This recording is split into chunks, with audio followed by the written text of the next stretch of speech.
تو پھر اس سے بہت سے راستے نکل آتے ہیں. اسی پر بات کرنے کے لیے ہم نے اسٹوڈیو میں آج دعوت دی ہے ایک پروفیشنل گرافک ڈیزائنر کو جو کہ مختلف ڈیجیٹل پلیٹ فارم سے کامیابی کے ساتھ پیسہ بھی کما رہے ہیں. Osama Sohail social media expert ہیں, ہمارے ساتھ ان کانورسیشن ہوں گے. اسامہ بہت شکریہ آپ کے وقت کے لیے. یہ بہت بڑی ایک مت ہے, اس کو بھی ہم نے سالو کرنا ہے کہ سوشل میڈیا سے پیسے کمانا بہت زیادہ آسان ہے, لوگوں کو لگتا ہے. اب یہ آپ نے ہمیں کنوے کرنا ہے کہ یہ آسان ہے یا مشکل ہے. جی بالکل, ایسا بالکل بھی نہیں ہے کہ سوشل میڈیا سے پیسے کمانا آسان نہیں ہے. جو آج کل کے جتنے بھی اسٹوڈنٹس آ رہے ہیں نا, فار ایگزامپل کسی نے میٹرک پاس کیا یا کوئی انٹرمیڈیٹ کے پاس انہوں نے انٹر پاس کیا, تو وہ کیا کرتے ہیں کہ آن لائن ارننگ کی طرف آتے ہیں. اب وہ کیوں آ رہے ہیں؟ کیونکہ آج کل یہ ٹرینڈنگ پہ چاہ رہے ہیں, لیکن وہ یہ چیز نہیں دیکھتے اس کے پیچھے اسٹرگل کتنی ہے. وہ ایک منتھ کسی اسکل کو لگائیں گے اور آگے کسی فریلانسنگ پلیٹ فارم کے اوپر چل جائیں گے, وہاں پہ اپنا جو اسکل ہے اس کو سیل کرنا شروع کر دیں گے, جو کہ یہ اپروچ ہے بالکل غلط ہے. میں ہمیشہ اپنے جو اسٹوڈنٹس ہیں ان کو کہتا ہوں کہ آپ پہلے ایٹ لیسٹ 4 to 6 months دیں اپنے آپ کو کسی اسکل. فار ایگزامپل آپ نے گرافک ڈیزائننگ سیکھنی ہے, آپ نے ڈیجیٹل مارکیٹنگ سیکھنی ہے, آپ اس کو ایٹ لیسٹ 4 to 6 months دیں اور اس کے بعد کسی فریلانسنگ پلیٹ فارم کے اوپر جائیں. پھر آپ کے لیے جو کامیابی کی جو پرسنٹیج ہے وہ آٹومیٹکلی زیادہ ہوتی جائے گی. ٹھیک ہے, ٹھیک ہے. اور آپ نے گرافک ڈیزائننگ کیوں سیکھی تھی؟ اچھا, بیسیکلی میں نے کی تھی سول انجینئرنگ کی تھی, اس کے بعد میں آفس میں جاب کرتا تھا, لیکن میرا آٹومیٹکلی رجحان ہوتا گیا گرافک کی طرف. میں نے یوٹیوب سے سمپلی سیکھا, میں نے کوئی انسٹیٹیوٹ سے نہیں سیکھا, میں نے یوٹیوب کی طرف سے جا کے سیکھا. وہاں پہ ایک بہت ہی اچھے جو پاکستانی یوٹیوب چینل ہے ہمیں سکھاتے ہیں, GFX مینٹور, وہاں سے میں نے 6 month ٹریننگ لی وہاں پہ, اور اس کے بعد میں نے فائیور کو سیپریٹلی سیکھا. اس کے بعد وہاں پہ جا کے میں نے اپنا جو اسکل ہے اس کو آن لائن بیچنا شروع کیا, اس کا مجھے رزلٹ آنا شروع ہو گئے. ٹھیک ہے. اچھا, یہ جو انسٹیٹیوٹ اب آج کل بن گئے ہیں, آپ کیا دیکھ رہے ہیں کہ انسٹیٹیوٹ میں جا کر یہ تمام چیزیں سیکھنی ضروری ہیں یا بہتر ہیں, یا پھر یوٹیوب سے جس طرح سے آپ نے بھی سیکھا اور آپ ماشاءاللہ بڑا اچھا کام کر رہے ہیں؟ دیکھیں, میرا جو پرسنل ایکسپیرینس ہے وہ آپ سب سے بڑے آپ کے پاس جو لائبریری ہے وہ یوٹیوب بیسٹ ہے. ٹھیک ہے. لیکن آپ کو سیکھنے کا جو اسکل ہے وہ آنا چاہیے. اگر آپ کو سیکھنا آتا ہے, آپ کو ریسرچنگ کرنی آتی ہے, تو آپ یوٹیوب کے اوپر ہر چیز موجود ہے. آپ سمپلی اگر آپ نے گرافک ڈیزائننگ سیکھنی ہے, آپ سمپلی سرچ بار کے اوپر جائیں گے مجھے گرافک ڈیزائننگ کورس, آپ کو پوری وہاں پہ پلے لسٹ مل جائے گی. ٹھیک ہے. آپ ڈیجیٹل مارکیٹنگ سیکھنی ہے, آپ ڈیجیٹل مارکیٹنگ لکھیں یوٹیوب کے اوپر, وہاں پہ آپ کو پوری پلے لسٹ مل جائے گی. تو یوٹیوب بیسٹ ہے میرے خیال سے, کیونکہ میں نے بھی انسٹیٹیوٹ سے کیا.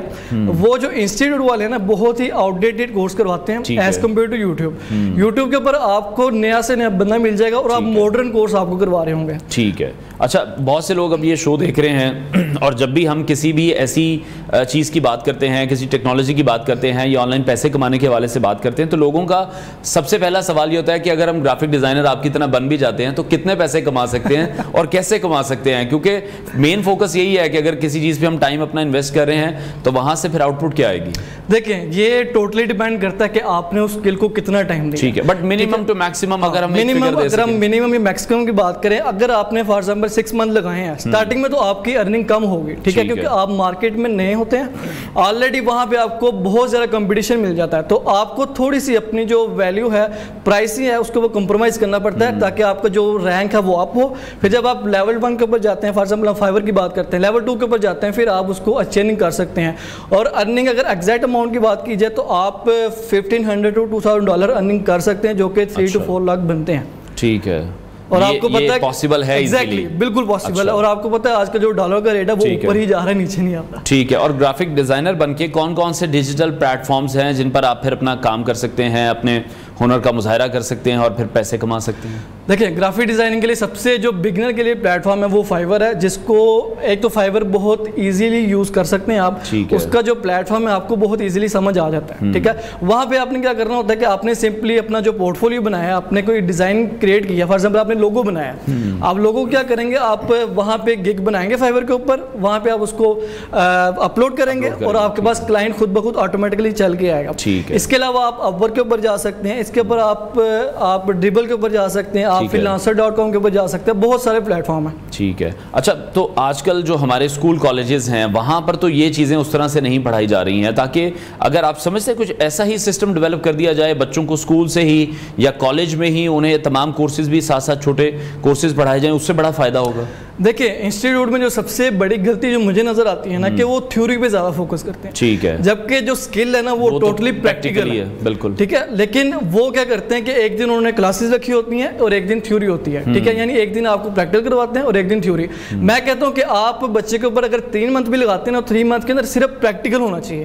اگر آپ انسٹیٹیوٹ کے اوپر اپلائی کر دیتے ہیں نا تو آپ کے انسٹیٹیوٹ بہت آگے جانا شروع ہو جائیں گے. ٹھیک ہے, یعنی کہ پریکٹیکل جو ہے ان کا کافی فقدان دیکھنے میں آ رہا ہے. اچھا, بہت سے لوگ ہم نے ایسے بھی دیکھے ہیں جیسے جنہوں نے میٹرک بھی نہیں کیا ہوا, لیکن آج وہ یوٹیوب کی بات کر لیں, فائبر کی بات کر لیں, یا جس طرح یہ ڈیجیٹل پلیٹ فارمز موجود ہیں, امیزون پر کام کر رہے ہیں, وہ ہزاروں ڈالر کما رہے ہیں. دیکھیے میں کہتا ہوں جو آج کل کا جو زمانہ ہے نا, آپ آن لائن ارننگ کے آپ پیسے کمانا بہت آسان ہے, ٹھیک ہے, لیکن آپ کو سمپلی ڈیڈیکیشن چاہیے. آپ کو 6 منتھ آپ نے اپنے مائنڈ میں رکھنا ہے. اگر آپ شارٹ کٹ کی طرف جاتے ہیں تو آپ کو کیا لگے کہ آن لائن ارننگ ایک فراڈ ہے, ٹھیک ہے. جب تک اگر آپ نے 6 منتھ نہیں دیے آپ کو آن لائن ارننگ ایسے ہی لگے گی.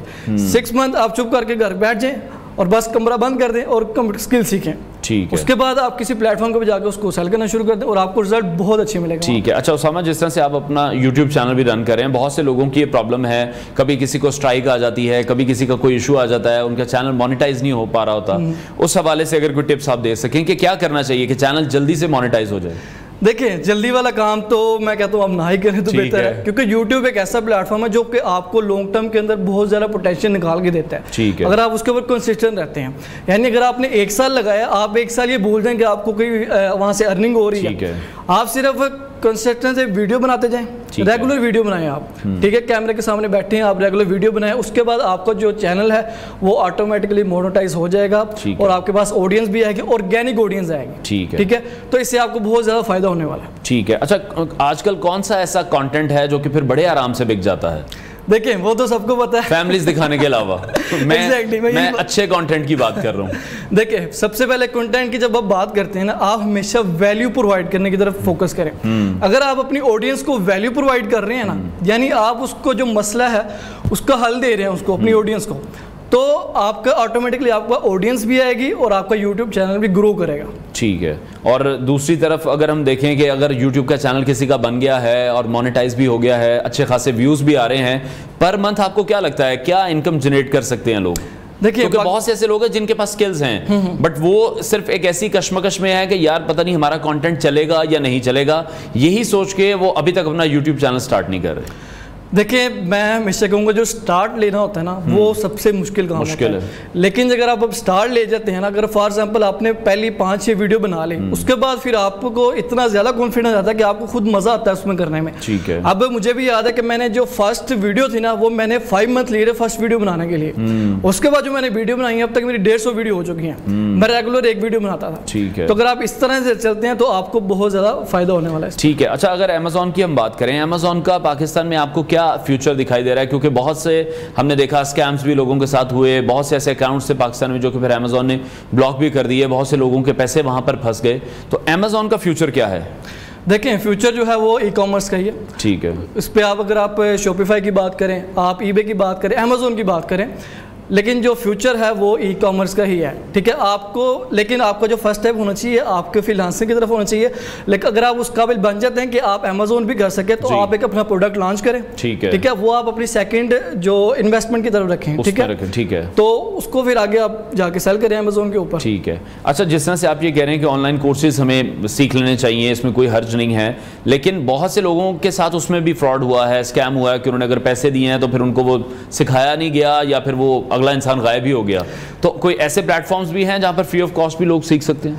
اچھا اس میں آپ کو ایک چیز بتاتا ہوں کہ اسکیم کا ہمیشہ ڈیپینڈ کرتا ہے آپ کے اوپر کہ آپ اگر نہ چاہیں تو آپ کے ساتھ اسکیم نہیں ہو سکتا, ٹھیک ہے. آپ نے صرف یہ دیکھنا ہوتا ہے کہ اگلا اگر آپ سے چارجز مانگ رہا ہے کہ میں آپ کو اس کو اسکلس مطلب سکھاؤں گا تو پھر اس کا مطلب وہ اسکیم ہے. لیکن اگر آپ وہ فری آف کاسٹ سیکھ رہے ہیں, فری آف کاسٹ کسی پلیٹ فارم کے اوپر جا رہے ہیں تو اس کا مطلب وہ اسکیم نہیں ہے. ٹھیک ہے. یعنی کہ آج کل پھر اس کا مطلب جو لوگ آن لائن آپ سے پیسے مانگ رہے ہیں کہ آپ کو یہ کورسز سکھا دیں گے, ان سے آپ کو ذرا بچ کر چلنا ہے, کیونکہ بہت سے ایسے چینلز ہیں جہاں پر ساری ڈیٹیلز اپلوڈڈ ہیں آلریڈی اور آپ وہاں جا کر آرام سے سیکھ سکتے ہیں. دیکھیں سمپلی یوٹیوب کے اوپر جائیں, آپ کسی بھی اسکل کے ریلیٹڈ آپ ڈیجیٹل مارکیٹنگ سیکھنی ہے, آپ یوٹیوب کے اوپر جائیں, آپ نے ویب سائٹ ڈیزائننگ سیکھنی ہے, آپ نے آرٹیفیشیل انٹیلیجنس سیکھنی ہے, آپ صرف یوٹیوب کے اوپر جائیں. کوئی اسپیسیفک چینل نہیں ہے جو سارے اسکل سکھا رہا ہو. ٹھیک ہے. ہاں ایک پاکستان یہ ڈی جی اسکل کے اوپر آپ جا سکتے ہیں, بہت اچھا پاکستان کا ایک ہے, تو وہاں پہ آپ کو فری کورسز سکھائے جاتے ہیں. ایک یوڈیمی ہے, وہاں پہ آپ کو کافی فری کورسز دیکھنے کو مل جائیں گے. تو یہ اس طرح کے پلیٹ فارم ہیں جہاں پہ آپ کو فری کورسز آپ ایزیلی سیکھ سکتے ہیں. ٹھیک ہے. اور ابھی کون سا ایک سیگمنٹ آپ ایسا دیکھ رہے ہیں کہ مسنگ ہے ہم پاکستانیوں کی طرف سے, کہ ہمیں وہ یوٹیوب پہ کانٹینٹ لانا چاہیے پاکستان کو ریپرزینٹ کرنے کے لیے؟ کوئی ایک ایسا آئیڈیا جو آپ نے بھی جنریٹ کیا ہو جس میں فیوچر میں آپ بھی کام کرنا چاہتے ہوں؟ دیکھیں, جو آج کل جی میں بات کر رہا ہوں اس کی پرسنل برانڈنگ کے اوپر, پرسنل برانڈنگ کے اوپر لوگ بہت ہی کم بات کرتے ہیں. ٹھیک ہے, وہ چاہے اب پرسنل برانڈنگ کیا ہوتی ہے, پرسنل برانڈنگ کی ہوتی ہے یعنی آپ نے اپنے آپ کو ایک برانڈ بنانا ہے. فیس بک کے اوپر جائیں آپ, انسٹاگرام کے اوپر جائیں آپ, ٹویٹر کے اوپر جائیں, یعنی آپ ہر پلیٹ فارم کے اوپر چل جائیں, آپ اپنے بارے میں بات کریں کہ میں یہ چیز کرتا ہوں اور میں یہ اسکل پرووائڈ کرتا ہوں. ٹھیک ہے, آپ یقین کریں کہ آپ کو فیس بک سے بھی کلائنٹ آئیں گے جس کے لیے جو لوگ صرف اسکرولنگ کے لیے یوز کرتے ہیں, آپ کو ٹویٹر سے بھی کلائنٹ آئیں گے, آپ کو انسٹاگرام سے بھی کلائنٹ آئیں گے.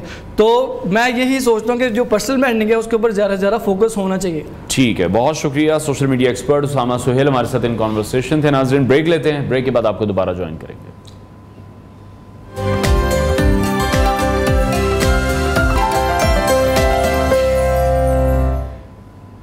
Welcome back to new Pakistan. اور اس سیگمنٹ میں ہم آپ کو بتانے جا رہے ہیں کیسے قبیلے کے حوالے سے جو کہ آکسیجن کے بغیر پانی میں زندہ رہ رہا ہے. جی ہاں, جنوب مشرقی ایشیا سے تعلق رکھنے والے باجاؤ قبیلے نے پوری دنیا کو ہی حیرت میں مبتلا کر دیا ہے. اور ان کی خاص بات یہ ہے کہ وہ سمندر کی تہہ میں دیر تک سانس روکے رکھتے ہیں. باجاؤ قبیلے کے افراد جو کہ سی نومیڈز کے نام سے بھی جانے جاتے ہیں, جنوب مشرقی ایشیا میں یہ رہائش پذیر ہیں اور یہ سمندر کے ساتھ گہرا تعلق رکھتے ہیں. ہماری اسکرین پر کچھ مناظر بھی آپ اس وقت دیکھ رہے ہیں. غیر ملکی خبر رساں ادارے کی رپورٹ کے مطابق ریسرچرز نے نوٹ کیا ہے کہ سی نومیڈز سمندری خانہ بدوش مکمل طور پر سمندر پر ہی انہوں نے اپنی زندگی گزاری ہے, اور وہ 1000 سال سے زیادہ عرصہ گزر چکا ہے کہ وہ جنوب مشرقی ایشیائی سمندروں میں ہاؤس بوٹس پر سفر کر رہے ہیں. یقینی طور پر بہت حیران کن ہے ان کی یہ زندگی کا یہ سفر جو کہ ہم آپ کے ساتھ شیئر کر رہے ہیں. آکسیجن کے بغیر زندگی گزارنا اور اپنے آپ کو ٹرین کرنا, گہرے پانی میں جا کر وہ اپنے آپ کو ٹرین کرتے ہیں. سمندر کی تہہ میں دیر تک سانس روکنے کی جو پریکٹس ہے یہ بہت عرصے سے, طویل عرصے سے یہ لوگ کر رہے ہیں. باجاؤ قبیلے کے جو افراد ہیں جنہیں سی نومیڈز کے نام سے بھی پکارا جاتا ہے, یہ جنوب مشرقی ایشیا میں رہائش پذیر ہیں اور یہ سمندروں کے ساتھ گہرا تعلق بھی رکھتے ہیں. اور یہ تصاویر اور یہ مناظر ہم نیو کی اسکرین پر آپ کو دکھا رہے ہیں جس طرح کی پریکٹس ان لوگوں کی طرف سے کی گئی ہے. ریسرچرز کا یہ بتانا ہے کہ یہ جو سمندری خانہ بدوش ہیں یہ مکمل طور پر سمندر میں ہی انہوں نے اپنی زندگی گزاری ہے, اور جو ان کا گزر بسر ہے وہ اسی طرح سے یہ کرتے دکھائی دے رہے ہیں. اور کوئی کم عرصہ نہیں ہے اس تمام روٹین کو فالو کرتے ہوئے. 1000 سال سے زیادہ کا یہ عرصہ گزر چکا ہے کہ جب یہ جنوب مشرقی ایشیائی سمندروں میں موجود ہیں اور اپنی ہاؤس بوٹس پر یہاں پر ہمیں سفر کرتے ہوئے دکھائی دے رہے ہیں. ڈاکومنٹریز بھی کافی ان کی زندگی کے حوالے سے بن چکی ہیں جو کہ مختلف چینلز کی طرف سے بھی دکھائی گئی ہیں, اور آج یہ خبر ہم آپ کے ساتھ نیو پاکستان میں بھی شیئر کر رہے ہیں. یقینی طور پر حیران کن ہے ان کا یہ سفر جو کہ 1000 سال سے جاری ہے. بریک لیتے ہیں ناظرین, بریک کے بعد آپ کو دوبارہ جوائن کریں گے.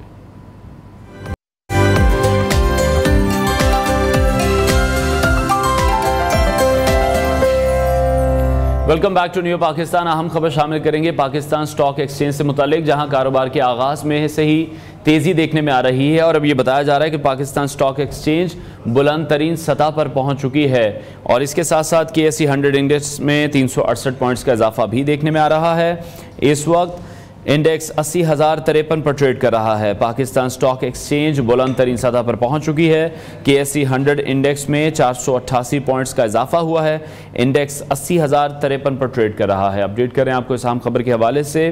پاکستان سٹاک ایکسچینج بلند ترین سطح پر پہنچ چکی ہے. اسی حوالے سے مزید بات کریں گے, نمائندہ خصوصی کاشف منیر ہمیں مزید اپڈیٹ کریں گے. جی کاشف.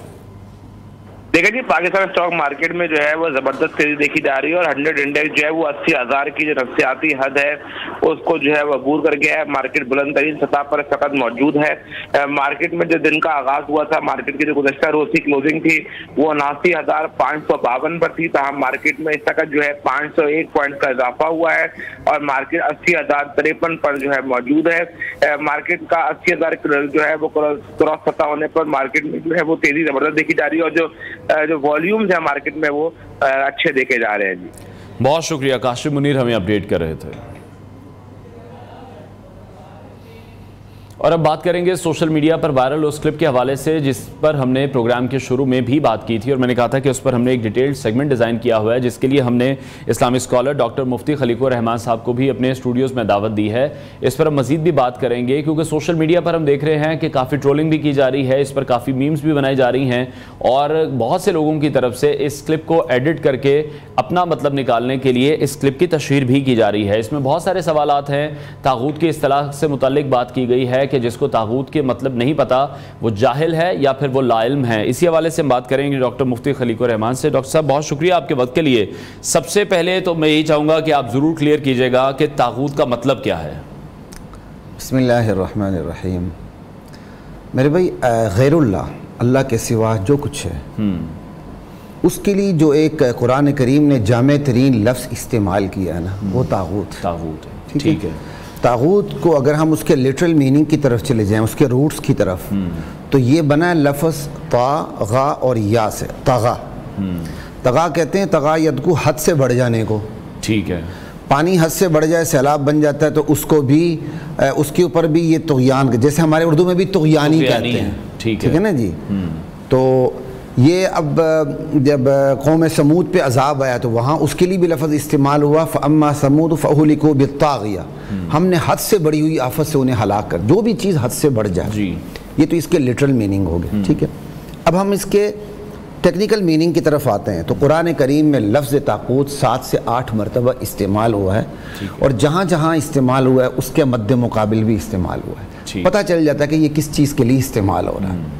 اب سورہ بقرہ کے اندر ہے آیت الکرسی، جہاں ختم ہو رہی ہوتی ہے، اور پھر اگلے 1-2 الفاظ ہیں، فَمَن يَكْفُرْ بِالطَّاغُوتِ وَيُؤْمِن بِاللَّهِ، جو طاغوت کا انکار کرے اللہ پہ ایمان لائے۔ تو صاف بات ہے اللہ کے علاوہ جو جتنے بھی معبود ہیں، جو کچھ ہے، ان پر لفظ طاغوت کا استعمال ہوا۔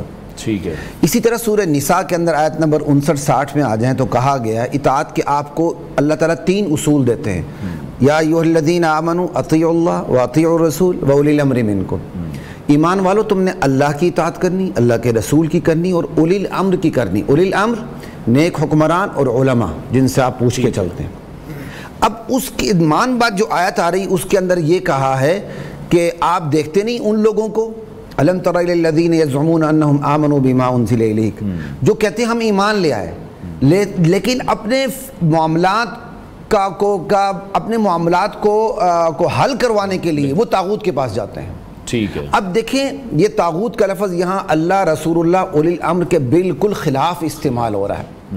تو یہاں طاغوت کا لفظ جو استعمال ہوا، جو اللہ کو چھوڑ دے، رسول اللہ کو چھوڑ دے، ان کے لیے ایک اولی الامر کو چھوڑ دے، اس کا مطلب جو نیک حکمران کو چھوڑ دے وہ بھی طاغوت ہے۔ ٹھیک ہے۔ جو علماء کو چھوڑ کر غیر عالم سے مسئلہ پوچھے وہ بھی طاغوت ہے، جس سے پوچھا جائے وہ بھی اپنے آپ کو عالم بنا کر بتایا وہ بھی طاغوت ہے۔ اسی طرح خصوصیت سے وہ عدالتیں جو کتاب و سنت کے خلاف فیصلہ کرتی ہیں قرآن کی اس آیت کی روشنی میں، وہ بھی طاغوت ہے۔ ٹھیک ہے۔ ٹھیک ہے جی۔ اب طاغوت کے اندر بیسیکلی سرکشی کا معنی آتا ہے۔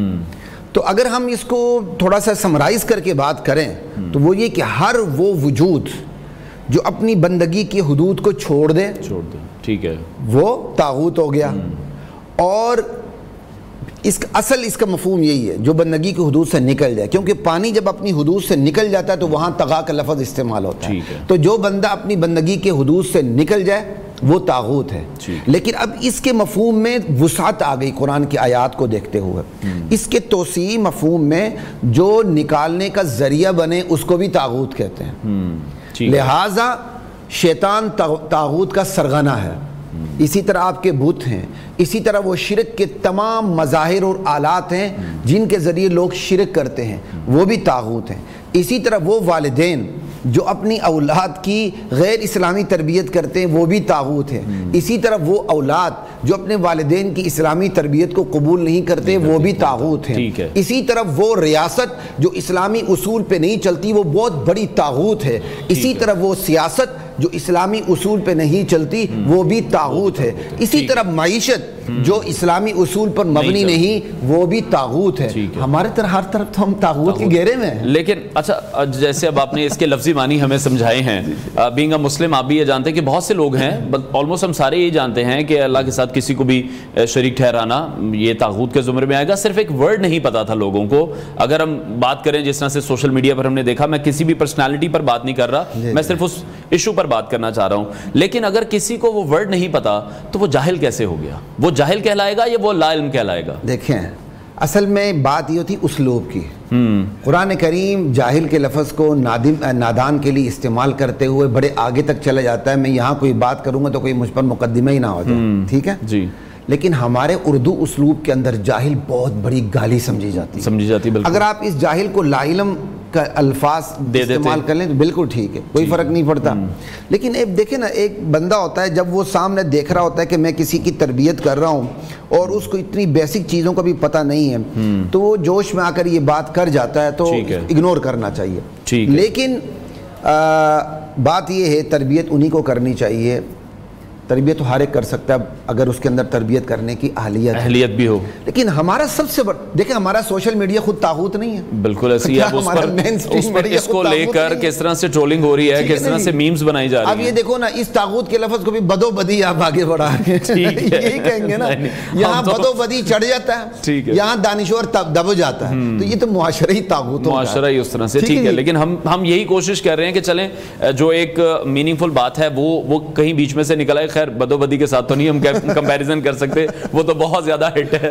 تو ابھی اس طرح سے خواتین کو بھی جس طرح سے ہم نے دیکھا کہ اس کلپ میں کس طرح سے خواتین کو بھی ٹارگٹ کیا گیا, اس کو آپ کس طرح سے دیکھیں؟ خواتین کی بڑی دل آزاری ہوئی ہے, میں چاہتا ہوں آپ اس چیز کو ضرور کلیئر کریں.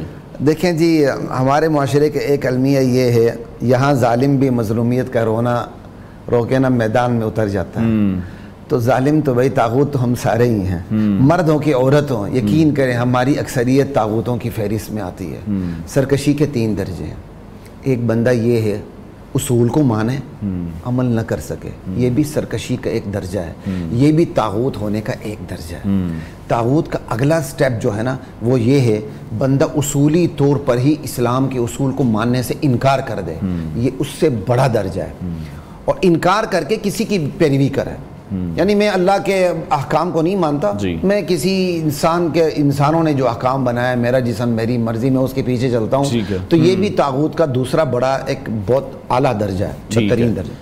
سب سے بڑا درجہ یہ ہے کہ وہ اللہ کے مقابلے میں اپنی حاکمیت کا اعلان کر دے, میں ساورن پاور ہوں. جیسے یورپ کے اندر ہوتا ہے کہ پارلیمنٹ غلطی کر ہی نہیں سکتی, پارلیمنٹ کو معصوم بنا لیتے ہیں.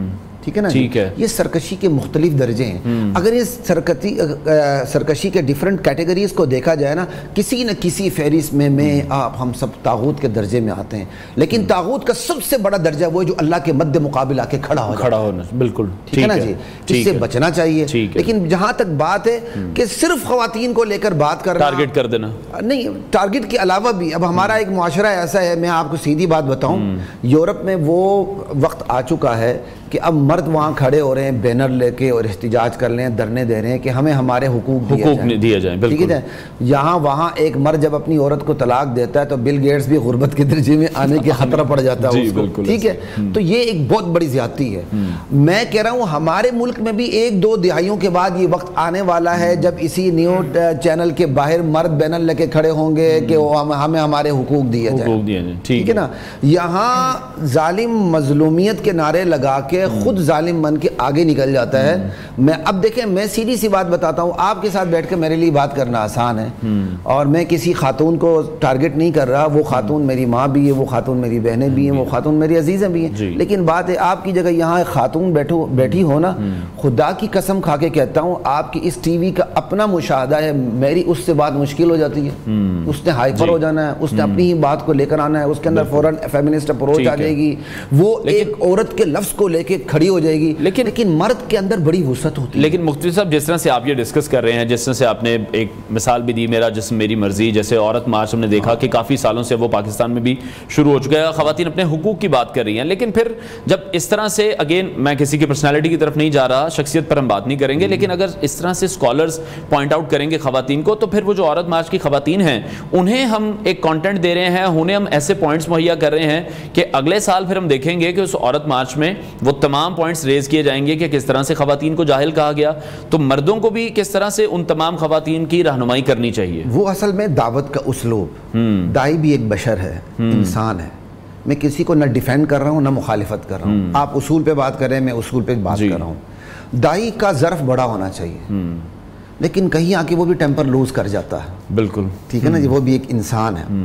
میں تو کہتا ہوں مخلوط ماحول ہونا ہی نہیں چاہیے کہ جہاں آپ نے 100 عورتیں بٹھائیں 200 عورتیں بٹھائی ہوں اور 100 مرد بٹھائے ہوں, اور ہاتھ میں آپ نے اس کو لیا ہو, ایسے کھڑے ہو کے پی کے آپ کیا کہتے ہیں اسلام کی تبلیغ کر رہے ہوں. یہ کوئی بہرحال کوئی آئیڈیل طریقہ کار نہیں ہے. بات یہ ہے کہ دعوت کے اسلوب کے اندر اگر کوئی آپ آگے کسی کو پتہ نہیں ہے تو آپ اپنے اسلوب کو پہچانتے ہوئے کہنا چاہیے کہ بہن آپ کو اتنا نادان نہیں ہونا چاہیے, ایک بیسک چیزیں آپ کو پتہ ہونی چاہیے. اس کے مقابلے میں اگر ہمارے اسلوب کے اندر اس کو جاہل کہہ دیا جائے, لفظوں کا جو استعمال ہے اس نے شاید اس معاملے کو کافی ہائپ دے دی ہے, ٹھیک ہے, اور اس معاملے میں احتیاط یقینی طور پر ہونی چاہیے. اور ہماری خواتین کو بھی احتیاط کرنی چاہیے جن کے اندر ایک جو فیمنزم آ چکا ہے نا, جو ایک اپروچ, وہ اپنے آپ کو جو مرد کے مد مقابل سمجھنے لگ گئی ہیں. اللہ تعالیٰ نے مرد عورت کو جوڑا پیدا کیے, جوڑا, ٹھیک ہے, دونوں ایک دوسرے کے لیے شریک حیات ہیں. لیکن آج کا جو میرا جسم میری مرضی کے جو کانسیپٹ پاکستان کے اندر انجیکٹ کر دیا گیا ہے, اس میں عورت اپنے آپ کو ایک مخالف پارٹی بنا کے میدان میں اتر رہی ہے اور محرم رشتوں کی تذلیل اور توہین کر رہی ہے. چھوٹا سا واقعہ ہوتا ہے, صرف اپنے ویوز لینے کے لیے, چند پیسے ٹک ٹاک پہ کمانے کے لیے محرم رشتوں کی وہ توہین اور تذلیل ہوتی ہے. ٹھیک ہے, بالکل یہ ہو رہا ہے. اور میں اسی طرف آنا چاہ رہا تھا کہ جس طرح سے آپ نے کہا فیمنزم والی آپ نے بات کی ہے, اور جو کچھ بھی واقعات جب میڈیا پر بھی رپورٹ ہوتے ہیں یا سوشل میڈیا پر بھی ہم دیکھتے ہیں, تو وہ صرف اور صرف ویوز کو بڑھانے کے لیے ہے, اور ویوز کو بڑھانے کے لیے ہم ان تمام رشتوں کا جو تقدس ہے اس کو بھی پھر بڑے آسانی سے پامال کر رہے ہیں. دیکھیں جی, ویوز کو جب بڑھانے کے لیے ہم کام کرتے ہیں نا, تو معاشرے کی سوچ کے مطابق کام کرتے ہیں. اگر ویوز بڑھانے والوں کو یہ پتا ہو کہ معاشرہ صرف دانش مندی کی بات سنتا ہے تو بدو بدی آگے نہیں جائے گا. بالکل اس طرح کا کانٹینٹ نہیں چلے گا. لیکن اگر ویوز لینے والوں کو پتا ہو کہ میں جتنا ننگا ہو جاؤں, میں جتنے کھوتے پن کا مظاہرہ کروں, میں جتنی غلط بات کروں, میں جتنی پٹاخے ماروں, اوٹ پٹانگ بکوں, وہ چیز منٹوں میں لاکھوں کروڑوں میں وائرل ہو جائے گی, تو وہ وہی چیز بنائے گا. تو اسی سے دیکھیں ہمارا معاشرہ طاغوت کے کس لیول پہ کھڑا ہے. لیکن اس میں آپ پھر یہ دیکھ رہے ہیں کہ ہمارے کچھ سو کالڈ سکالرز بھی ایسے ہیں جو کہ جن کو پھر ٹی وی پر بھی بلا لیا جاتا ہے, جو سوشل میڈیا پر بھی اپنا ایک گروپ بنا کر بیٹھے ہوئے ہیں اور غلط انفارمیشن اسلام کے حوالے سے بھی وہ دے رہے ہیں, تو ان کو روکنے کے لیے بھی تو کچھ ہو. پھر ہم صرف خواتین کو تو غلط نہیں کہہ سکتے. طریقہ بتاتا ہوں جی, میں یہاں بیٹھا ہوں نا آپ کے سامنے, آپ کو اگر آج صحت کے ایشو پہ بات کرنی ہوتی اور قانون کے ایشو پہ بات کرنی ہوتی, تو یہاں 2 کرسیوں پہ کون بیٹھا ہوتا؟ قانون دان ہوتے اور ماہر غذائیت بیٹھی ہوتی میرے ساتھ. ٹھیک ہے, بالکل. لیکن ظالم یہ میڈیا بھی ہے, اس نے بات کرنی ہوتی ہے دین پہ, بلاتا ہے انجینئر کو, بلاتا ہے ڈاکٹر کو, بلاتا ہے ریٹائرڈ آفیسر کو, جس کے پاس گھر میں کام کاج کرنے کے لیے کوئی نہیں ہوتا, بیوی اس سے لفٹ نہیں دیتی یا بیوی اس کی فوت ہوئی ہوتی ہے.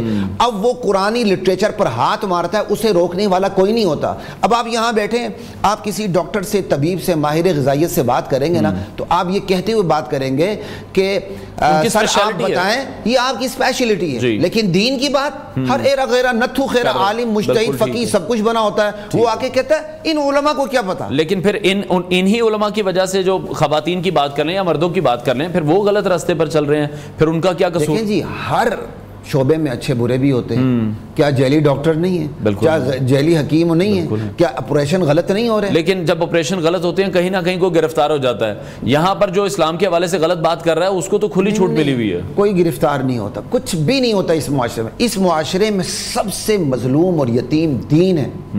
دین کے نام پہ آپ کسی کو بٹھا دیں, بات کر لیں, جو اینکر ہے وہ بھی عالم دین بن جاتا ہے آگے سے, اور اتنی بڑی ڈز مارتے ہیں اور اتنی بڑی اوپینین دے رہے ہوتے ہیں اور قرآن کا لفظ غلط پڑھ رہے ہوتے ہیں, حدیث کا لفظ غلط پڑھ رہے ہوتے ہیں, آیت غلط پڑھ رہے ہوتے ہیں. یہاں آپ کے بڑے بڑے مشہور اینکر ہیں, ہم کہتے ہیں یار ہاتھ باندھ کے آپ قرآن کا ترجمہ پڑھ لیا کرو, لیکن جب قرآن کی آیت پڑھتے ہو تو خدا کے بندو آیتوں کو تو آپ توڑ کے رکھ دیتے ہو.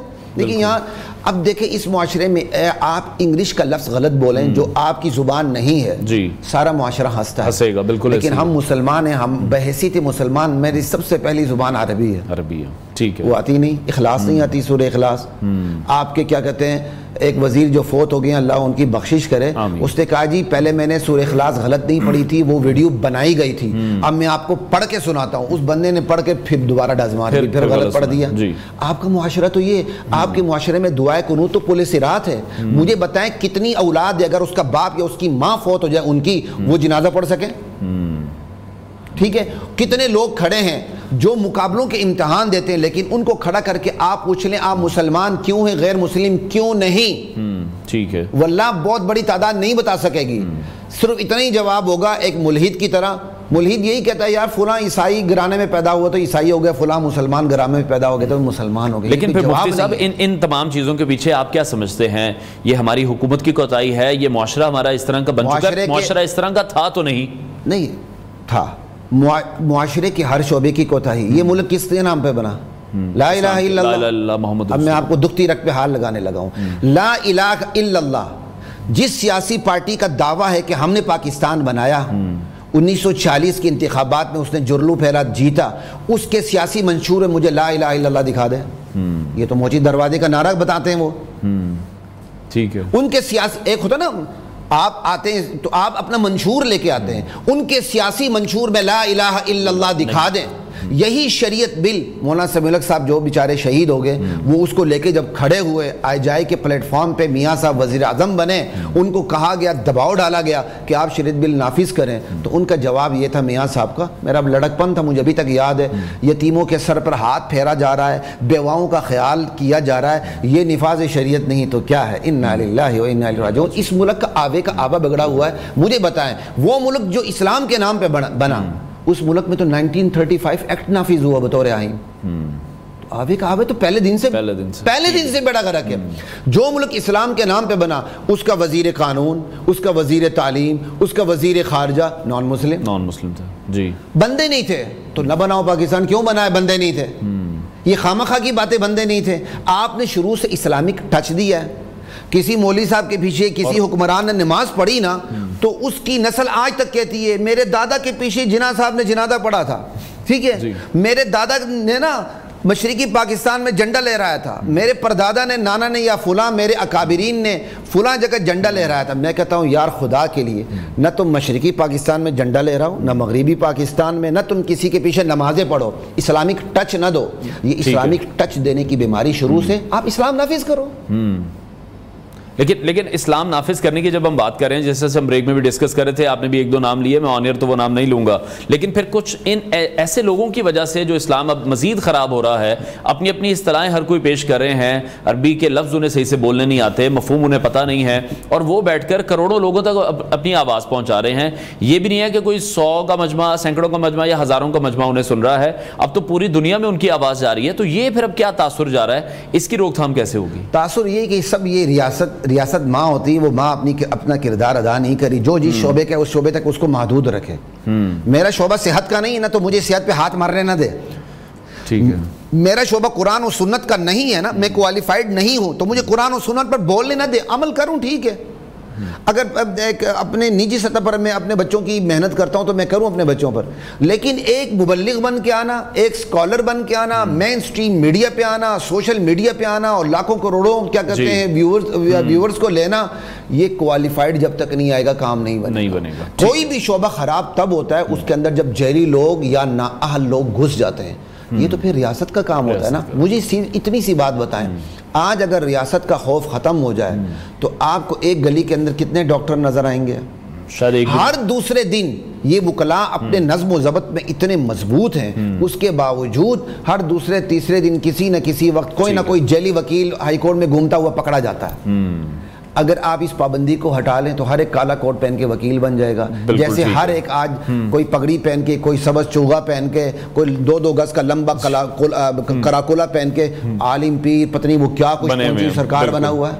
اور میں آپ کو بتاؤں ریاست ہمیشہ ان پڑھ عالم دین کو پسند کرتی ہے.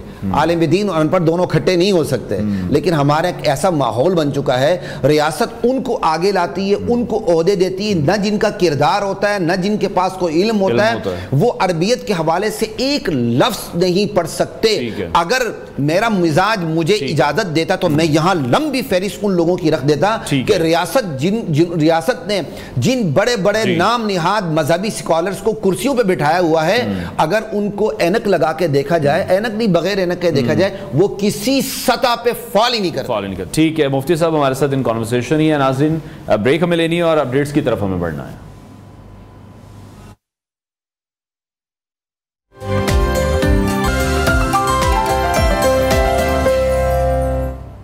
Welcome back to new Pakistan. ایک بار پھر سے گفتگو کے سلسلے کو آگے بڑھائیں گے. ڈاکٹر مفتی خلیق الرحمان صاحب ہمارے ساتھ ان کانورسیشن ہے. ڈاکٹر صاحب جس طرح سے ابھی ایک ریسنٹ واقعہ بھی پیش آیا جس پر ہم بریک پر جانے سے پہلے بھی ڈسکشن کر رہے تھے، پھر ہم دیکھتے ہیں کہ اس طرح کے جو واقعات ہیں اس پر سوشل میڈیا پر ٹرولنگ شروع ہو جاتی ہے. جہاں اسلام کی بات ہوتی ہے، جہاں کئی کام کی بات ہو رہی ہوتی ہے یا کوئی عالم کوئی اسکالر کسی کو کچھ سمجھانے کی کوشش کر رہا ہوتا ہے، وہاں پر اگر تھوڑی سی بدمزگی ہو جائے تو پھر ہم اس دیکھتے ہیں کہ خواتین کا بھی ایک خاص طبقہ ایسا موجود ہے جو پھر ان تمام ایشوز کو اس طرح سے ریز کرتا ہے کہ پھر وہ اسلام کے خلاف اسلامی آیات کا جس طرح سے ذکر کیا گیا کہ بار بار اسلامی آیات کوٹ کی جا رہی ہیں، تو اسلامی آیات کوٹ کرنے میں آخر کیا غلطی ہے؟ یہ خواتین کی طرف سے ایک ایشو کریٹ کیا جاتا ہے.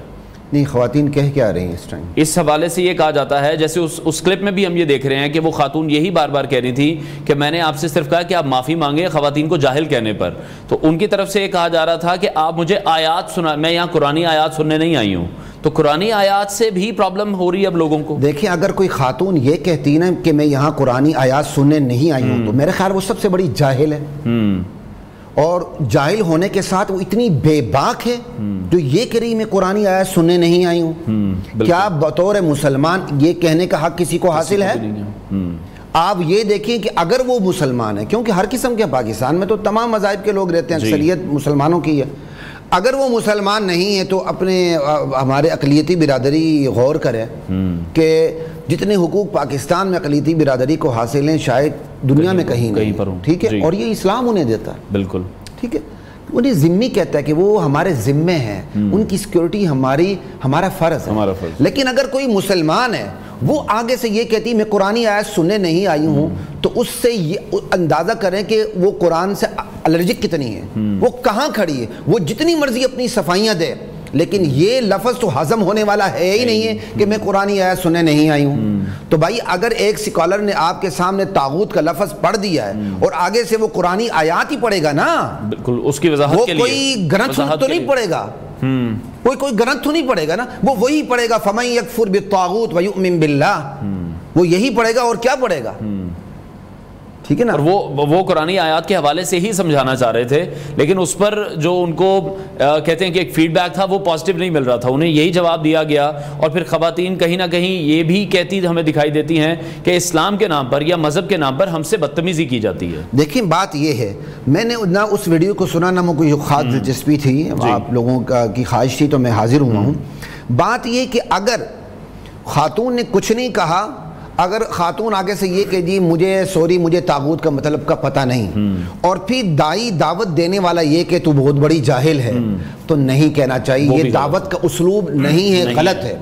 لیکن اگر سینیریو ایسا بنا ہوا ہے کہ ایک دائی قرآن کی آیات پڑھ کے طاغوت کو سمجھانے کی کوشش کر رہا ہے اور آپ آگے سے کہہ رہی میں قرآنی آیات سننے نہیں آئی ہوں، تو شاید انہوں نے نرم الفاظ کہیں، میں 2 گز آگے بڑھ جاتا ہوں. ٹھیک ہے.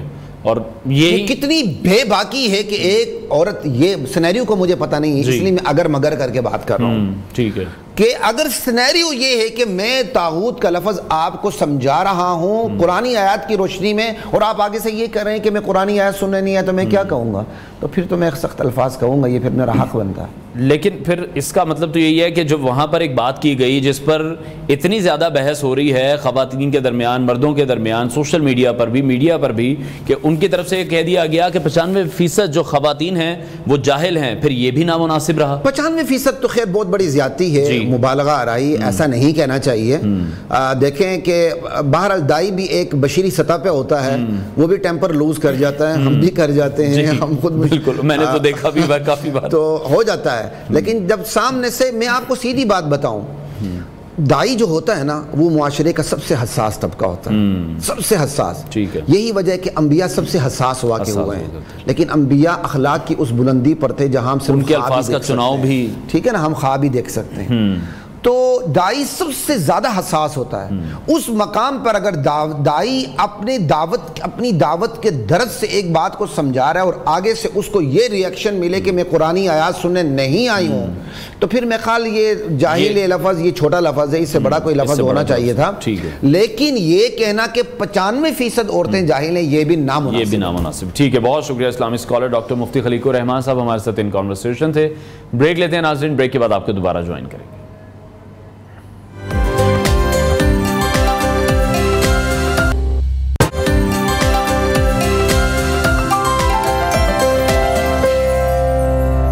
Welcome back to new Pakistan. ناظرین, پروگرام کے اس آخری سیگمنٹ میں ہم آپ کے ساتھ ڈسکس کرنے جا رہے ہیں آپ کی صحت کے حوالے سے, اور آج کا ہمارا ٹاپک ہے بلڈ پریشر کے حوالے سے, جس میں ہم دیکھ رہے ہیں کہ نمک کے زیادہ استعمال اور ذہنی تناؤ سے بھی لوگوں کا جو بلڈ پریشر ہے وہ ہائی ہوتا ہے. لیکن اس کے ساتھ ساتھ ہائی بلڈ پریشر معمولات زندگی میں خرابی, جیسے کھانے پینے میں بے اعتدالی ہے, ورزش کی بھی کمی ہے, اور سٹریس کی وجہ سے بھی ہو سکتا ہے, اور یہی اس بیماری سے نمٹنے کا حل بھی ہے. تو کیا اس بیماری سے نمٹنے کے لیے ہمیشہ ہمیں میڈیسنز پر ہی انحصار کرنا پڑے گا؟ کیونکہ ایلوپیتھک ادویات جو ہیں وہ آپ کو لگتا ہے کہ سامنے نظر آنے والی علامات کو تو ختم کر سکتے ہیں, لیکن یہ دوائیں انہیں واپس سر اٹھانے سے نہیں روک سکتی ہیں. تو اگر آپ لوگ ایلوپیتھک ادویات کھا کر تھک چکے ہیں تو ایک بار پھر اس کا علاج طب یونانی سے بھی کر کے دیکھ لیں. اسی موضوع پر بات کرنے کے لیے ہم نے دعوت دی ہے ماہر طب حکیم عمار سلیمانی نے ہمیں جوائن کیا. عمار صاحب, بہت شکریہ آپ کے وقت کے لیے. سب سے پہلے تو ہم یہ جاننا چاہیں گے بلڈ پریشر کیوں ہے, کیسے ہے, کس لیے ہے؟ بلڈ پریشر, جیسے کہ ابھی آپ نے بتایا کہ علامات کا ذکر کیا آپ نے, بلڈ پریشر بیسیکلی ایک علامت ہے, ریزن کچھ اور ہوتی ہے اس کے بہائنڈ. زیادہ تر سسٹمیٹک لیول پہ ہوتی ہے, مطلب ڈائجسٹو سسٹم کی وجہ سے بہت پرابلم ہوتی ہے, جن کے ہاضمہ خراب ہوتا ہے ان کو. اس کے علاوہ جو کارڈیو واسکولر سسٹم ہوتا ہے, جو ہماری دل کا وریدی نظام جس میں خون کی سپلائی, اس کی وجہ سے بھی عموماً, ویسے تو تقریباً سارے سسٹمز کی وجہ سے ہی بلڈ پریشر کی پرابلم ہو سکتی ہے, لیکن ایک یہ دو چیزیں, اور تیسرا نروس سسٹم. ان تین سسٹم, نروس سسٹم کی وجہ سے تو ٹینشن اور جو آپ کو ڈپریشن یا کوئی انگزائٹی وغیرہ رہتی ہے اس کی وجہ سے بھی. مطلب ویسے ڈیٹیل میں جائیں تو کئی ساری بیماریاں ایسی ہوتی ہیں کہ جن کا جو ریزلٹ نظر آتا ہے وہ بلڈ پریشر ہائی ہونے کی صورت میں نظر آتا ہے, لو ہونے کی صورت میں بھی نظر آتا ہے, لیکن وہ عموماً علامات تھوڑی سی ڈیفرنٹ ہیں. جیسا کہ آپ کو اگر پانی کی کمی, ڈی ہائیڈریشن ہو جاتی ہے, اس کی وجہ سے آپ کا بلڈ پریشر لو ہو جاتا ہے, یا آپ کو کوئی شوق لگتا ہے سم ٹائم, اس کی وجہ سے ہو جاتا ہے, یا آپ کو کسی وجہ سے کمزوری ہوئی ہوئی, آپ کھا نہیں سکے یا کچھ بھی, تو ویکنیس کی وجہ سے بھی بلڈ پریشر لو ہو جاتا ہے. لیکن ہائی ہونے کی بہت ساری وجوہات ہیں. ٹھیک ہے. اچھا, جیسے ہم ہائی بلڈ پریشر کی بات کریں یا لو بلڈ پریشر کی بات کریں, تو اگر کسی کو گھر میں ہی ہو جاتا ہے تو فوراً سے پھر کیا کرنا ہے ہمیں دونوں صورتوں میں؟ اچھا, دونوں صورتوں میں جو اگر تو آپ کے پاس ہائی ہو جاتا ہے نا, فار ایگزامپل, جی, اس میں سب سے پہلے تو ایک میں حدیث بیان کروں گا کہ حدیث کا مفہوم کچھ ایسا ہے کہ حضور صلی اللہ علیہ وسلم نے کہا غصے سے ریلیٹڈ ہے وہ حدیث بیسیکلی, لیکن ہائی بلڈ پریشر میں عموماً غصہ آ رہا ہوتا ہے, تو اس پہ اپلائی ہوتی ہے کہ سب سے پہلے تو آپ نے سنی ہوگی کہ پانی پیا جائے, اور سیکنڈ نمبر پہ اگر آپ کھڑے ہوئے ہیں تو آپ بیٹھ جائیں, حکم ہے, اور اگر آپ بیٹھے ہوئے ہیں تو آپ لیٹ جائیں. ٹھیک ہے. تو پہلے نمبر پہ تو اس چیز کو تو آپ ہائی بلڈ پریشر کے لیے ریلیکس کریں. اس کے علاوہ آپ جینٹل واک کر سکتے ہیں, تھوڑا سا چہل قدمی کریں, تھوڑے سے اچھے ماحول میں, نہ کہ آپ مزید سٹریس زدہ ماحول میں چلے جائیں, اپنے آپ کو اس سچویشن سے آئسولیٹ کریں.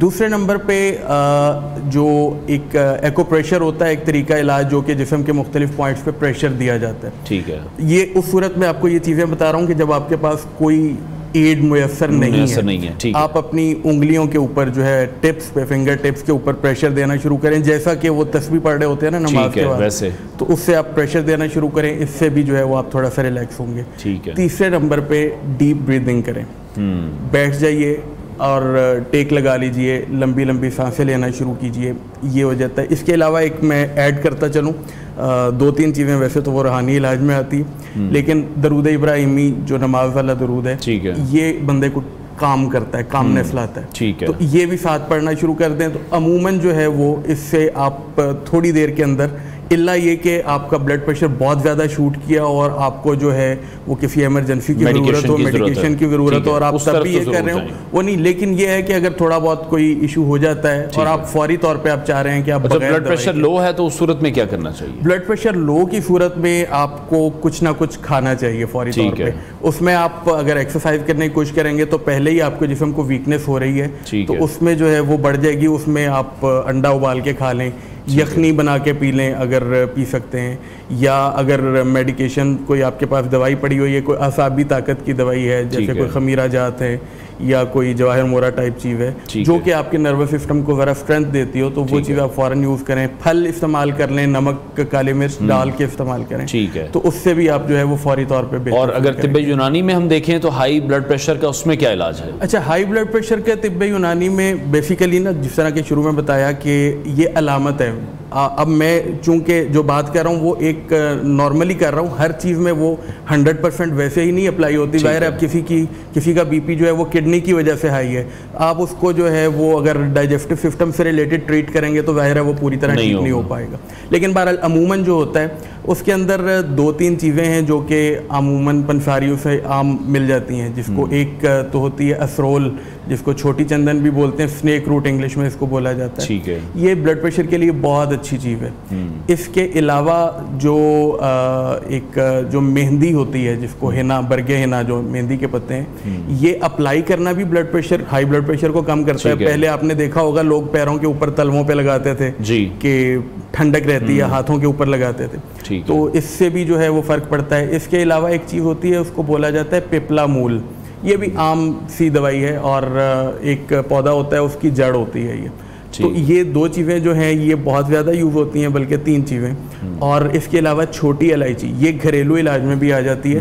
چھوٹی الائچی سے ریلیٹڈ جو ہے وہ آپ بہت آسان ٹوٹکا ہے اور میں اکثر اپنے پیشنٹس کو بتاتا ہوں, بلکہ مختصر سا وہ بھی میرے ایک پیشنٹ تھے, انہوں نے مجھے آ کے نیکسٹ ٹائم اپنے کسی دوست کے ساتھ آ کے بتایا کہ میں ان کے پاس اپنی دوائی لینے گیا اور انہوں نے مجھے دوائی کی بجائے جو ہے انہوں نے کہا کہ آپ چھوٹی الائچی کو منہ میں رکھیں. تو میں بہت ہاف ہارٹیڈ واپس چلا گیا کہ یہ تو انہوں نے مجھے ٹال دیا, کوئی چیز نہیں تھی. تو کہتے ہیں کہ جب میرا بی پی کافی ہائی ہوا اور اس کے بعد پھر میں نے ایک دن سوچا کہ رکھنے میں حرج کیا ہے, تو وہ میں نے رکھنی شروع کی تو بی پی نارمل ہونا شروع ہو گیا. تو یہ چھوٹی الائچی جو ہے یہ جن کا بی پی ہائی رہتا ہے اس کا نقصان کوئی نہیں ہے, بس صرف آپ اس کو منہ میں جس طرح وہ نثار رکھی ہوتی ہے نا ایک سائڈ پہ رکھ لی اور اس کے بعد آپ اپنا کام کرتی رہتی ہے. جس طرح سے یہ ہوم ریمیڈیز آپ بتا رہے ہیں, اس کے علاوہ کوئی چیز ایسی جو ہمارے کچن میں موجود ہے جو کہ اگر ہمارے گھر میں کسی بزرگ کو ہائی بلڈ پریشر کا مسئلہ ہو رہا ہے یا سویر ہو گیا ہے تو اس وقت ہم یوز کر سکیں؟ ایک تو 2 چیزیں, ایک چھوٹی الائچی اور ایک دھنیا. خشک دھنیا ہو تو بھی ٹھیک ہے, فریش ہو تو بھی ٹھیک ہے. مطلب سمپل سی ایک ریمیڈی ہے جو کہ گھر میں ہر وقت اویلیبل ہوتی ہے کہ آپ 3 چھوٹی الائچیاں لیجئے اور خشک دھنیا آپ کے مثالوں میں کہیں ہوگا اور آدھا چمچ کے قریب خشک دھنیا لے لیجئے. 1.5 کپ پانی میں تقریباً ڈال کے اس کو بوائل کیجئے, جب وہ 1 کپ رہ جائے تو اس کو صبح بھی پیجئے اور شام بھی پیجئے. ٹھیک ہے. تو اس کے علاوہ جو ہے وہ جس طرح بھی میں نے آپ کو پیپلا مول کا بتایا وہ بھی اسی طرح سے آپ اس کو چھوٹی الائچی کے ساتھ اس کا بھی قہوہ بنا کے پی سکتے ہیں.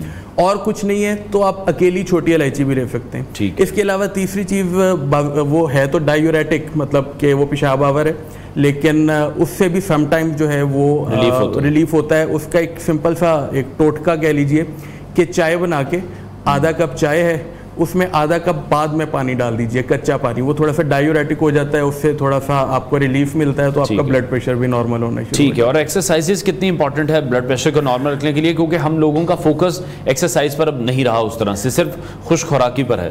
دیکھیے اس میں یہ پرابلم جتنی ہو رہی ہیں نا آج کل, میری تو عموماً رائے یہ رہتی ہے اپنے پیشنٹس کے ساتھ بھی اور دوست احباب کے ساتھ بھی کہ ہم بیماری ہو جانے کے بعد اس کے علاج کی طرف جاتے ہیں, جبکہ اصولی طور پہ ہمیں پہلے ہی اپنی عادات اور اپنا لائف سٹائل ایسا رکھنا چاہیے کہ ہم بیماری سے بچ کے رہیں. تو اس میں سمپل ایک تو ایکسرسائز تو مسٹ ہونی چاہیے ایٹ لیسٹ. اب تو مطلب آپ کو سہولت میسر ہے کہ آپ کے پاس اسمارٹ فون ہے, اس کے اندر آپ کو ایکسرسائزز بھی مل جاتی ہیں, اس کے علاوہ اسٹیپ کاؤنٹر مل جاتا ہے, آپ کو کچھ نہ کچھ ڈیلی واک یا ہلکی پھلکی ایکسرسائز. اس کے علاوہ فائبر کا میکسیمم استعمال, گوشت سے اور تلی ہوئی جو چیزیں ہوتی ہیں ان سے میکسیمم پرہیز. ہمارا تو اب جو آٹا آتا ہے وہ بھی چونکہ اس میں فائبر لیس ہوتا ہے, وہ جل چکا ہوتا ہے فائبر, وہ میدے کی شکل بن چکا ہوتا ہے, تو کوشش کرنی چاہیے کہ ان سے بچ کے رہیں یا جتنا منیمائز کر سکیں. اور واک اور ایکسرسائز ریگولر کریں. پانی کا انٹیک اچھا ہونا چاہیے اسپیسیفکلی گرمیوں میں, کیونکہ گرمیوں میں بلڈ پریشر لو ہونے کی جو پرابلم ہوتی ہے وہ ڈی ہائیڈریشن میں. ٹھیک ہے. اچھا, بریک میں آپ نے مجھے کچھ فریگرنسز کے حوالے سے بتایا کہ اس حوالے سے بھی کوئی ٹریٹمنٹ اب کیا جا رہا ہے. میرے لیے وہ ایک نئی چیز ہے. اچھا, اس میں ٹریٹمنٹ چونکہ نا بہت ساری چیزیں ساتھ ساتھ چل رہی ہوتی ہیں, آپ یوں کہہ لیجئے کہ سپورٹیو ٹریٹمنٹ ہوتا ہے. ٹھیک ہے. کہ آپ کچھ خوشبو اپلائی کریں. اگر آپ کا بلڈ پریشر لو رہتا ہے تو آپ مسک یعنی کہ مشک جو ہوتی ہے اس سے ریلیٹڈ, وہ جوون مسک ہے ایک بڑی مشہور خوشبو ہے, آپ مشک سے امبر سے ریلیٹڈ جو خوشبوئیں ہیں جن کے اندر یہ چیزیں زیادہ تعداد میں ہیں وہ آپ اپلائی کریں تو یہ انرجی بوسٹر خوشبو ہیں. ان سے آپ کا لو بی پی جو ہے وہ ہائی کی طرف جاتا ہے, مطلب ہائی کی طرف نہیں جاتا, نارملائز ہوتا ہے. اور اگر آپ کو جو ہے وہ زیادہ بی پی ہائی رہتا ہے تو جس طرح مہندی کی خوشبو ہے, ہینا سے ریلیٹڈ آپ کو مل جائے گی بہت ساری. اس کے علاوہ افت خدوس لیونڈر آئل ہوتا ہے, یہ ہے. اس کے علاوہ خس جو کولر, جو واٹر کولر کے وہ لگا ہوتا ہے, ایئر کولر کے اس میں سائڈوں پہ لگی ہوتی ہے خس. بلکہ خس سے ذہن میں آیا کہ پہلے جو ہے وہ یہ بھی ہوتا تھا کہ جو خس کے پنکھے بنے ہوتے تھے ان کے اوپر پانی چھڑک کے اس سے ہوا لی جائے تو یہ بھی سپورٹ کرتا ہے آپ کے بلڈ پریشر کو لو کرنے میں. تو یہ مطلب یہ ساری چیزیں جو ہیں وہ سپورٹیو کے طور پہ آپ لے سکتے ہیں کہ جس میں آپ نے خوشبو تو اپلائی کرنی ہے, آپ اپنے سے ریلیٹڈ, اپنے مزاج سے ریلیٹڈ اپلائی کر لیں تاکہ جو ہے وہ آپ کی جو بیماری یا ڈیزیز جو ہے وہ بھی کنٹرول رہے. ٹھیک ہو گیا. بہت شکریہ. ماہر طب حکیم عمار سلیمانی ہمارے ساتھ ان کانورسیشن تھے. ناظرین, پروگرام کا وقت ختم ہوا ہے. انشاءاللہ کل پھر آپ سے ملاقات کریں گے. اپنا بہت سارا خیال رکھیے. اجازت دیجیے. اللہ حافظ.